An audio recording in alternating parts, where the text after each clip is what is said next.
Alors, mes amis, bienvenue. On est encore à la paroisse Bon Pasteur de Laval. Un jour, Jésus se trouvait sur le bord du lac de Génézareth, nous dit l'Évangile du jour. Mais un jour, il s'est trouvé sur le bord de la rivière des Prairies, ici à Laval, pas très loin. Et il se préparait à débarquer. Et vous avez vu quelques-unes des premières édifices, des premières maisons du village en Laval des Rapides. Il y en a une qui est facile à reconnaître parce qu'elle a un clocher et elle se trouvait juste en face de la rivière. Et à côté, juste avant elle, on trouve le premier couvent, le début du couvent des Sœurs du Saint-Nom de Jésus et de Marie qui ont été ici longtemps. Et la maison du médecin, puis probablement le magasin général. C'était une façon de développer la cité. Mais là, Jésus n'est pas en train de faire un développement de cité, il est en train de faire un développement de mission. Et là, une foule se presse autour de lui pour écouter la parole de Dieu. On peut réfléchir là-dessus, se demander s'il y a beaucoup de monde qui se presse autour de lui pour écouter la parole de Dieu aujourd'hui. Mais en croire tous les cours qui se donnent dans les universités puis les collèges, puis tous les groupes bibliques qui peuvent exister dans les paroisses sous différents visages ou dans des mouvements, la parole de Dieu est loin d'avoir été abandonnée. Elle fait son chemin. Mais là, ici, Jésus, il est vraiment dans le début. Puis, il voit deux barques amarrées au bord du lac. Et les pêcheurs en étaient descendus et étaient en train de laver leurs filets. Ils avaient pêché toute la nuit, ils n'avaient rien pris. Et là, ils mettaient fin à cet épisode. Alors, Jésus monte dans la barque de Pierre. Puis, il lui demande de s'éloigner un peu du rivage. Alors, il va prolonger sa journée. Il va lui demander de le mettre à distance. C'est comme si la barque de Pierre va devenir une tribune pour annoncer la parole. Et vous savez qu'on peut se dire entre nous dès maintenant que ça fait 2000 ans que de la barque de Pierre, on annonce la parole. Et on nous dit qu'il y avait là un certain nombre de personnes, et Jésus s'assit dans la barque de Pierre, puis il se met à enseigner la parole. Et puis, quand il a fini de parler, je ne sais pas si Pierre a trouvé ça long, et il dit à Pierre, avance au large et jetez les filets pour prendre du poisson. Alors, le spécialiste de la pêche, qui est Pierre, je ne sais pas s'il avait encore le goût qu'on lui prolonge son repos, le temps de son repos. Alors, il lui dit, nous avons peiné toute la nuit, sans rien prendre. Mais sur ton ordre, sur ta parole, je vais jeter les filets. Alors, c'est intéressant comme expression, parce que c'est dans le nom de Jésus, sur la parole de Jésus qui bouge. Et moi, ça me rappelle un peu le jour où je suis entré à l'école Victor Doré à Montréal pour aller annoncer la parole à mes jeunes enfants handicapés. Je vous avoue que je n'étais pas habitué et la majorité n'était pas verbale, ne parlait pas. Puis,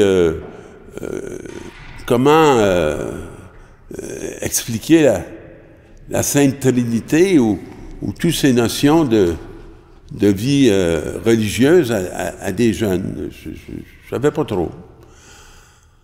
Mais le Seigneur, il m'a dit, Pierre, arrête de t'en faire. Parce que moi, là, je t'ai pas envoyé ici pour que toi, d'abord, tu annonces quelque chose. Je t'ai envoyé ici pour que tu me rencontres. Alors, avant de parler, ça serait peut-être bon que tu écoutes et que tu saisisses le chemin qui va faire que ma parole va pouvoir résonner dans le cœur de ces enfants-là. Et tout à coup, j'ai reçu une demande. Et la demande que j'ai reçue, c'était de préparer le baptême d'un enfant dont la sœur fréquentait cette école. Et la mère souhaitait beaucoup pouvoir le vivre avec ces jeunes parce qu'elle connaissait le milieu depuis plusieurs années.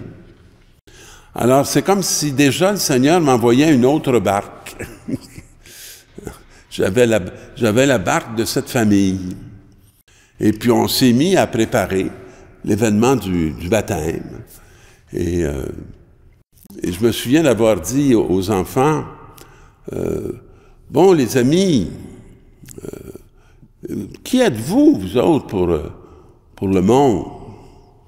Alors, c'est une grosse question. Alors, ben, j'ai dit, pour le monde, moi, je pense que vous êtes des personnes handicapées. Puis, qui êtes-vous pour Dieu? Alors, je ne savais pas trop quoi répondre. Ben, j'ai dit, pour Dieu, vous êtes des cadeaux qu'il fait au monde.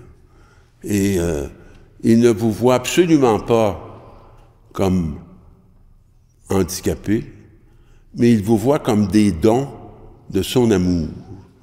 Puis il vous envoie pour que cet amour qu'il a pour vous, puis que vous ressentez, vous puissiez le partager avec tout le monde qui va vous ouvrir les portes, puis qui vont vous découvrir sur un regard nouveau, celui de Dieu. Alors, notre mission, on l'apprend. Et notre mission, on l'apprend de ceux vers qui on est envoyé. Alors, Jésus dit à notre ami Simon, quand il eut fini de parler, « Avance au large, jette les filets pour prendre du poisson. » Mais lui, il dit, « J'ai peiné toute la nuit, j'ai rien pris.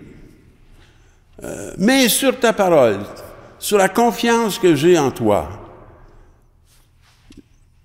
je vais obéir. » Et là, Pierre lance les filets. Et il prend une telle quantité de poissons que leurs filets se déchiraient. La mission, c'est quelque chose qui nous déchire. Parce que elle n'est pas toujours évidente. Elle n'est pas toujours facile. Alors, il y avait une telle quantité de poissons, les filets n'en contenant plus, ils font signe à l'autre barque. Puis la même chose se produit. Puis là, il y a un effet. Alors, ceux-ci vinrent remplir les deux barques à tel point qu'elles enfonçaient. Ouais. Nous autres, on aime ça, être à la surface. Mais quand on se met à enfoncer, il y a un peu la panique qui nous prend. On a peur d'être englouti, d'être dépassé, même d'être détruit. Alors, qu'est-ce qui arrive? À cette vue, Simon-Pierre tombe aux pieds de Jésus en disant, « Éloigne-toi de moi, car je suis un homme pécheur. » Vous savez que devant Dieu, devant la grandeur et la sainteté de Dieu, on ressent notre petitesse. On touche notre être pécheur. Et là, Pierre se sent très indigne de cette confiance que Jésus lui fait. Alors, éloigne-toi de moi. Mais l'effroi, en effet, avait cessé, lui et ceux qui étaient avec lui, devant la quantité de poissons qu'ils avaient prises. Et de même, Jacques et Jean, fils de Zébédée, ses compagnons. Alors Jésus dit à Simon, « Sois sans crainte. N'aie pas peur. Hein? Confiance en moi. Désormais, ce sont des hommes que tu prendras. » Jésus est en train d'apprendre son futur métier à Pierre, qui est un pécheur. Puis il lui apprend à partir de son expérience de pêche. Désormais, ce sont des hommes que tu prendras. Mais c'est quoi la différence entre prendre des hommes et prendre des poissons? Les poissons, on les sort des eaux troubles pour devenir une nourriture pour les humains. Alors, on les sort de la mer pour qu'ils deviennent une nourriture. Où ils vont faire l'offrande de leur vie. Mais les hommes, on les sort des eaux troubles pour les emmener à la vie, puis à la vie éternelle. Et pour qu'ils deviennent, eux aussi, des pains de vie, comme Jésus. Alors, les pécheurs qui étaient là ramènent les barques au rivage, laissent tout. La barque, les filets, les compagnons de pêche. Puis, ils suivent Jésus pour une nouvelle aventure dans laquelle nous sommes engagés nous aussi. Qu'est-ce qui nous empêche de pouvoir aller à cette nouvelle pêche? Qu'est-ce que nous avons à laisser? Alors, bonne pêche.